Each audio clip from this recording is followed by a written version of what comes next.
think, unfortunately, I think that we're in a position now where we have to deal with the immigration issue before we could even move on to some of the progressive ideas that you have here. Obviously, you're a progressive thinker, but we've got a regressive, condition right here in, Woodbridge. The political climate here has stymied, has ruined any kind of ability to move forward.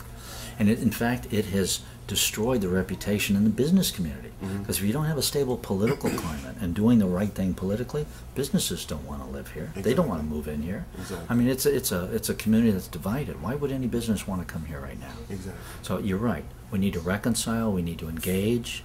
We need to figure out what needs to be done about illegal immigration. Because clearly, if there are folks who are committing serious crimes, we need to have the opportunity and the resources to take care of that. Right. If they're violating, anyone's violating the neighborhood zoning laws, we need to have the resources to address that as well. Exactly. But let's not draw, 400,000 people through the mud and cause, draw a line in the sand and cause the community to be completely divided. I mean, the criminal issue is just something that really perplexes me. Because there are a lot of people who go out here every day and work extremely hard to provide for their families. I mean, think about, as Americans, I struggle with the idea of saying, you know what, I think I'm going to get up at 4:15 this morning. I'm going to go stand out on a corner and pray to God that someone comes and picks me up today for work so that I can put some food on the table to feed my family. I don't know how many people could do that. I think that these people genuinely want to work. I think they came here in search of a better life, and to put the stigmatism on them as criminal. I think their only crime right now is being unaware and to some degree being poor. Exactly. But well, clearly the federal government has failed us. Yes. Right. I mean, I know firsthand that the immigration system is broken, horribly broken, and needs reform. When it takes literally years or decades to immigrate here legally, and thousands of dollars and lawyers to be able to do it legally, something's wrong with that picture. So we need to continue to put pressure on the federal government to do its thing, right? And not have every Woodbridge in the United States all doing their own thing. Because it's going to cost the taxpayers money, we're going to do it inefficiently, and we're going to divide communities like we have with the current leadership that we have. Exactly. I think that what we can do is set the stage, for the government to follow suit. If this is the stage that we're setting for the federal government to follow suit, then oh my goodness, what is the federal government going to do for us in years to come? But if we set the stage and it works, we set up something where it's beneficial to both, to everyone involved in the community. I think that would be, an absolutely wonderful thing. But once again, what we need to do is get together forward thinkers, people who are genuinely concerned, and I have to stress that, genuinely concerned about change.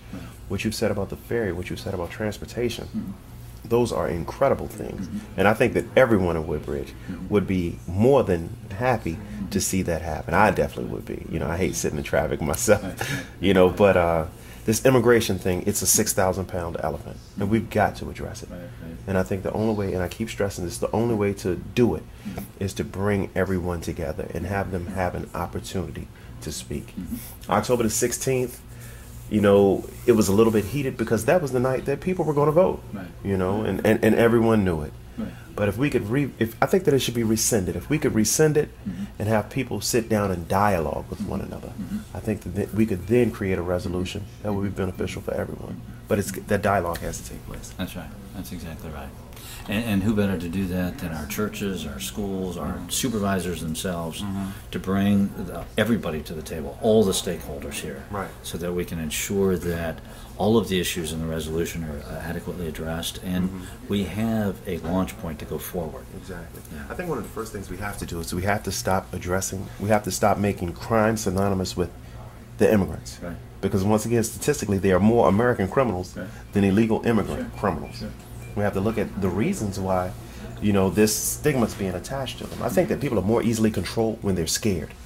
So it's almost like we're shooting this fear factor out. An immigrant, they must be a criminal. That's not the case at all.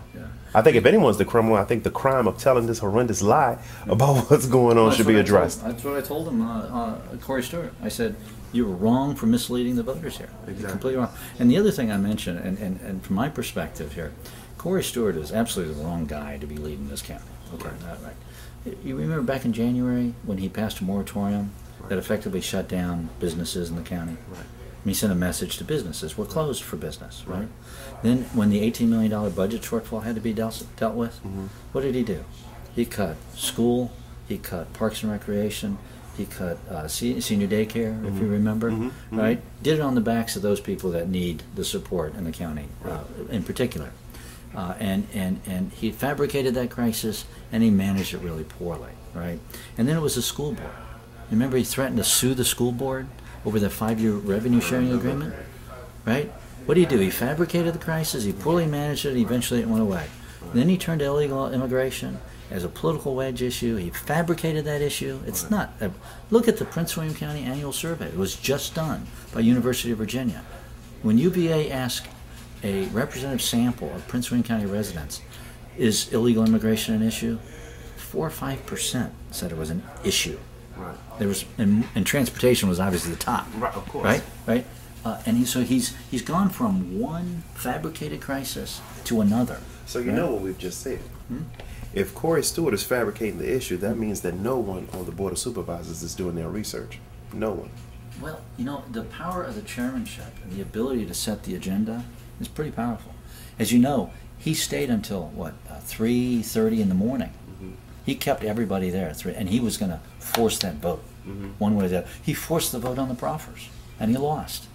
But he has the power of the agenda and the power of the bully pulpit as chairman, thinking that he's our leader of this county, and he's brought us down this road, and he's created these crises, and it's clearly that they were for political gain, political advantage.